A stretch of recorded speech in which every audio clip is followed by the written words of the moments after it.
So if you had a story, look at the papers, and in the masthead it will show you crime reporter, social reporter, it will say, local news specific to what you guys doing here, and also radio will have the same thing. So it sounds a bit tedious, but you have to do your research, otherwise you're going to be sending out lots of emails, and they're just going to get blank because the first few, it's not for that person.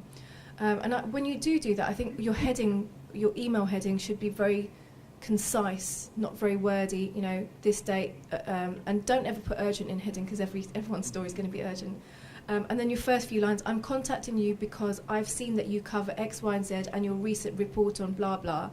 I think this story might work for you, and then go into that. What would you say?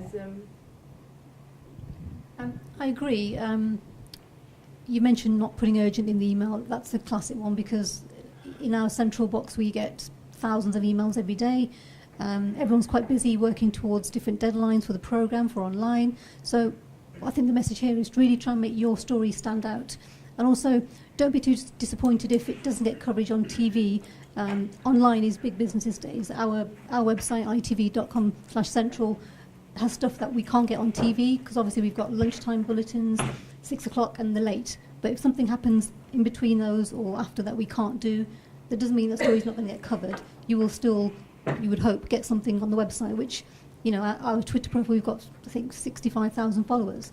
So that's a massive reach. On Facebook, we've got thousands. So it's kind of maximising our potential and thinking about the audience. I mean, our main TV audience are kind of older women, and we're trying to break more diverse audiences. So with online, we're kind of appealing to the younger generation, and that's kind of cross Midlands. Midlands, we know, is a very diverse community. So if you're sending a story, I would keep it as concise as possible. If it's via email, pictures really add to attachment of pictures. I've got an event, here's a poster, for example, here's what might be happening. Or if it's something on the day, like Amandeep will talk about, hopefully, for examples, here's something happening, here's some pictures, can you get it online? It's that kind of, very much depending on who you're contacting, but pictures, we're in the TV market, so we want to see pictures, who's doing what, why is it relevant to the Midlands, why is it going to matter, why should you click on this story, why should you watch it? So it's very much illustrating the story. We're not saying you need to do all the work for us, of course, but it's a case of show us why we need to cover this. Why does this story matter to the Midlands?